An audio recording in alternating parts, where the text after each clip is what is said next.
but then turned out to be a good one for Carlos Sainz when he and his teammates Charles Leclerc completed the first 1 and 2 positions for the first time in any race since 2022 season for Max Verstappen. Although he took pole position, it wasn't a good race for him, and he lost the lead. Not finishing in the 3rd position. Of course, for Team Red for George Russell, he beat it's a good one. It turned out not to be a good race for George Russell, who had an accident with Fernando Alonso, and because of that, Fernando Alonso had some points deducted for him, and so for Carlos Sainz now it looks like it's a confidence boost for him. According to him, this is what we've said from the beginning. If you are there and you can put Red Bull under pressure, you can sometimes get it done,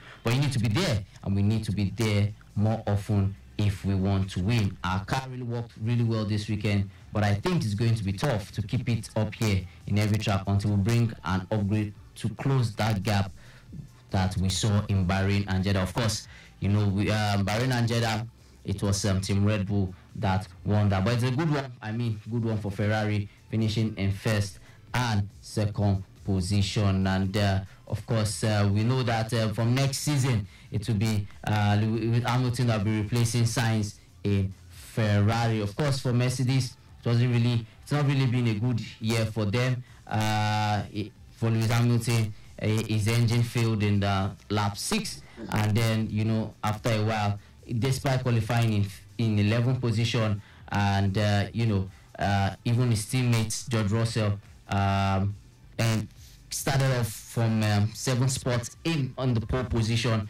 They eventually and Hamilton actually finished in 10th spot when it was in 10th position when he had to retire because of his engine. And of course, that George Russell and Fernando Alonso had a crash, and of course it didn't turn out well for Mercedes. So it's not really been a good year for Team Mercedes, but for, of course, Red Bull, it's an opportunity to look at how it went wrong and how it didn't turn out it didn't turn out so well for them as regards the Australian Grand Prix. But then so much of Grand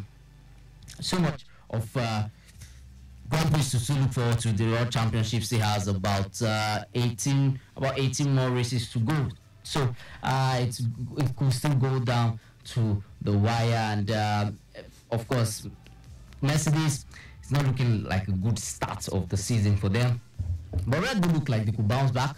Team Red Bull know that another opportunity for them to bounce back, and it looks like they can, they can be able to get their act together. Of course, Max Verstappen couldn't finish the race. He had to also retire as the race went on because of the crash that occurred, which didn't it didn't turn out to be a good one for him. Of course, Lando Norris came in 3rd position behind Charles Leclerc, and of course and also his teammates in Ferrari, and then of course Lando Norris McLaren came in 3rd position. So it looks quite interesting so far. Of course, the likes of Oscar Piastri was also in the top 5 positions, and then of course there also Sergio Perez also was there, although he looked a bit anonymous today, but then he was able to finish in the top 10. So interesting time as regards the Formula 1 season, and like I said, you have about 18 more races, so quite a number of things to look forward to as regards the Formula 1 season. Of course, we go over to tennis, where it's going on quite strong there, as Andy Murray defeated Martin Etcheverry to reach the Miami 3rd round. Of course, this game had to be postponed on Friday. It was played. It had to be played late yesterday night because of rain, because of the weather. And so after they came back, for Andy Murray, he was able to get his acts together and won 7-6, 7-0, 7-love, 7-6, 7-love, 6-3 to be able to get into the 3rd round. Of course, it's more or less a confidence boost for the former British world number one. Of course, it's been a good one for them. He'll be taking on Thomas Matak of Czech Republic, who is also in the last 32. And then, of course, for the All British, it was an All British event between Cameron Norrie and John Draper, who for Norrie was able to knock out his compatriot 7567 He's going to be faced to be able to face Flavio Camboli, and so it's also that's for Cameron Norrie. Yes, he had a win over 7567 over Flavio Camboli. So it's a good one for him, and so he'll be taking on Daniel Medvedev. Whereas in the case of Jack Draper, he was knocked out by Nicolas Jerry in a 3-hour 33-minute game that ended 7-6, 7-5, 4-6, 7-6, 7-2. And so these are games that had to be completed in the Miami Open, which were postponed because of the rain. Like I said earlier, they had to be shifted to late Saturday evening, and so these games have now been played, and so much will be. There will definitely lots of these games that have been scheduled and played. We have a game between Taylor Fritz, who defeated Brazil's Thiago Seyboth 6-3, 6-4.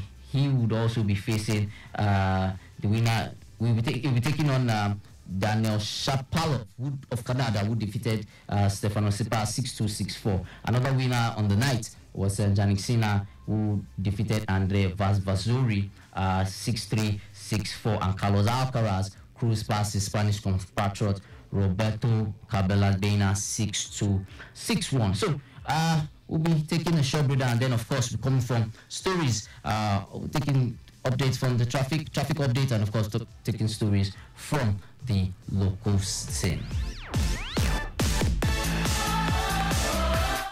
All right, thanks for staying with us. Quick look at the traffic situation, and let's see, we have this one. Just looking at things around town from our live camera feeds. Latif Jack on the way, looking really, really good. Connecting for those trying to connect Wemco Road. Yes, you have it good. You have nothing to worry about at this time. Looking at parts of the Ojota end, inwards the interchange, very, very good inwards and outwards in both directions. And also on the Lagos-Ibadan Expressway, looking very, very good at this time.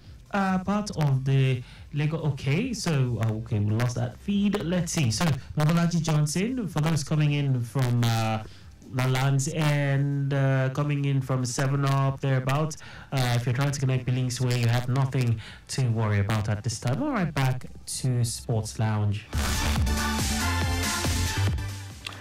Thank you, Akam, for that traffic update. Of course, starting off from the All Africa Games, where Team Nigeria came second and finishing with 121 medals. Of course, the likes of Egypt, who finished first with as much as 189 medals, with 99 gold medals. Yes, of course, the Nigeria did quite well. We were able to rack up a good number of medals by the end of yesterday, which was the closing ceremony, when we won as much as 8 gold medals from the boxing event, and we had 5 women and 3 men winning this gold medal. Of course, it was an impressive one, All Africa Games, I say, for team, seeing how Team Nigeria was able to get the acts together and make Nigeria proud. I would say this is coming off of a very competitive sports festival that we had last year, that was hosted in Delta State, and Team Lagos came second in that competition. And so Team Nigeria, like I said, we had 121 medals. We finished with 47 gold, 3 silver and 41 bronze medals. Of course, for Team Egypt, they had 99 gold medals, 46 silver medals and 42 gold medals. South Africa had 32 gold medals, 32 silver medals, and of course 42 bronze. And then of course Algeria came in fourth position with 29 gold medals, 38 silver medals, and 47 bronze medals, finishing with 114 medals. And of course in top five, Tunisia wrapped up, came in fifth position with 21 gold medals, 26 silver medals, and 39 bronze medals. Of course, host Ghana finished the whole event with a total of 68 medals, 19 gold medals, 29 silver medals, and 20 bronze medals. So it was a pretty good one, I must say, for Team Nigeria. And like I said, they were able to make themselves proud, by winning, getting as much as 8 gold medals rather in the boxing event, ensuring that it's made us have as much as 47 gold medals. In the women's category, we had the likes of Jacinta Omunakwe winning gold in 81 kilograms, and Blessing Oraikwe with winning gold in 17 kg. Cynthia Ogun Shemilore had also got gold in 60 kilograms category. Patricia Mbata had gold in 75 kilograms, and of course Joy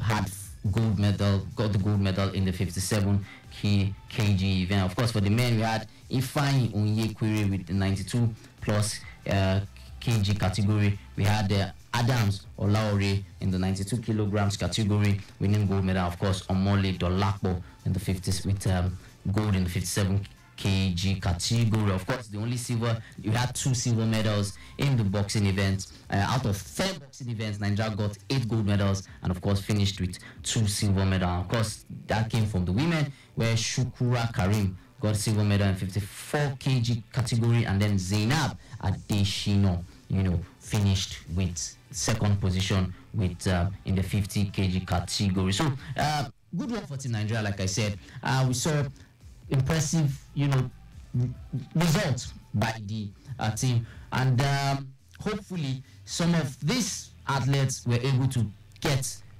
their qualification for the Olympics will be held later this year, from July to August, in Paris Olympics. That will be 2024 Olympics that will be held in Paris. So hopefully it will be able to motivate them. Of course, speaking about motivation, the winners, a good number of them, we are going to go home with handsome rewards from the federation, especially if they are winning bonuses as much as $3,000. For the gold medalists, some of them got as much as $5,000. For the silver medalists, some got as much as $3,000, and then of course for the bronze medalists, some got as much as $2,000. For even the team events, some got as much as $12,000. Yes, for the team events that had 6 or more players in the team events, they got as much as $12,000 for winning gold medal, and then of course for winning the bronze medal and silver medal, they got $10,000, and of course for bronze medal you get as much as $8,000. So we might say money, federal government also being able to support these athletes and motivate them by ensuring that they all got their match bonuses as at when due. So good one for the athletes, I must say. Of course, this is some positives, but then we can still do better. I must say we can still do better. I mean, countries like Egypt winning as much as close to 100 gold medals, they just missed out by just 1 gold medal to not have as much as 100 gold medals by having 99 gold medals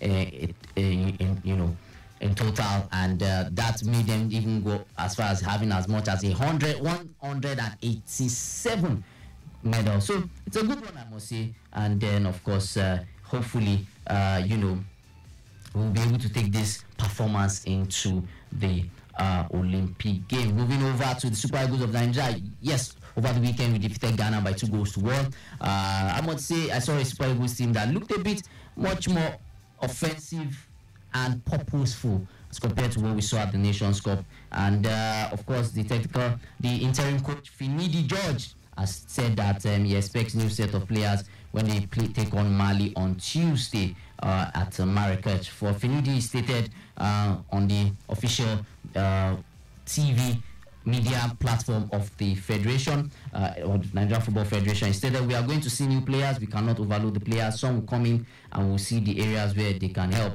The likes of Kenneth Emeru, Calvin Bassey, Nathan Tella, Olorunleke Ojo are expected to be in action against the Malians. So hopefully these guys will also be able to, give in a good shift of what we saw against Ghana. And hopefully the likes of Alex Iwobi could be involved in the game as well. I saw it at Iwobi that he was now playing in a much more relaxed role compared to what he was playing that we saw him do at the Nations Cup in Cote d'Ivoire. Of course, other results from other international friendlies before to talk about results from the NPFL, that result of international friendlies that involved African teams. Ivory Coast played Benin Republic. It was 2-2, and then of course another result that involved some African teams.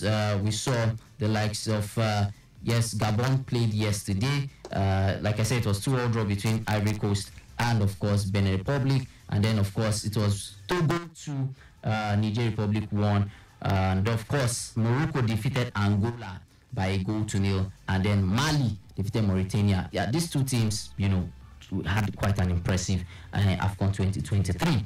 Mali defeated Mauritania by 2-0. Of course, they will be coming off from that victory over Mauritania as they've taken on the Super Eagles. Of course, results of Nigerian Premier League games. Yesterday we saw Kano Pillars defeat Sporting Lagos by a 0-0, courtesy of Umar Mustafa goal. Sporting Lagos need to start getting points on the road, and of course Doma United and Gombe United play a 1-1 draw. Of course, other results that are coming today from the Nigerian Premier League. We saw the likes of Plateau United losing at home to Akwa United by 2-1. Very impressive away victory for Akwa United. Enugu Rangers, poured some cold water on some form of bounce back that Atlanta FC were trying to have, but then Enugu Rangers looks like they are now going to be they are the team to look out for as they are trying to get to win their first NPFL title since 2017. Of course, they defeated Atlanta 2-1. Eimba, with their coach Finidi George away on national assignment, they lost 2-1 to Kwara United. It's still goalless affair between Remo Stars and Benin Insurance. About 68 minutes gone so far, and it's a goalless affair. And then of course, Katsina United defeated Abia Warriors by 2-1. Well, these are the results of the games that are played in the Nigerian Premier League. Or of course, some international friendly games before I step out of the studio. Last night we saw France lose by 2-0 to Germany. I must say, good result for the German national team, looking like they're bouncing back and they're getting ready as they're preparing for the Euro 2024. And of course, last night as well, Brazil beat England by a 2-0. Some interesting games to look forward to in the international scene. Later today, we see Italy taking on Ecuador, and then of course, Italy will take on Ecuador, and of course, Guatemala take on Venezuela. Of course, on Tuesday, the national games still go on, but then it's the final playoff spot as we got the Euro 2024, where Wales take on Poland, and then of course Greece take on Georgia. So these games we wait to see the teams that will make the final position for the Euro 2020. Of course, Ukraine take on Iceland. Well, that's so much we can take on today's show. Of course, on Tuesday, Super Eagles of Nigeria will be taking on Mali. So we also want to encourage every Nigerian to go, and get to see the game and support the Eagles one way or the other. Well, hopefully we have a team manager and a head coach before our international games World Cup qualifiers. My name still remains Oluwole, and saying have a beautiful week ahead. God bless.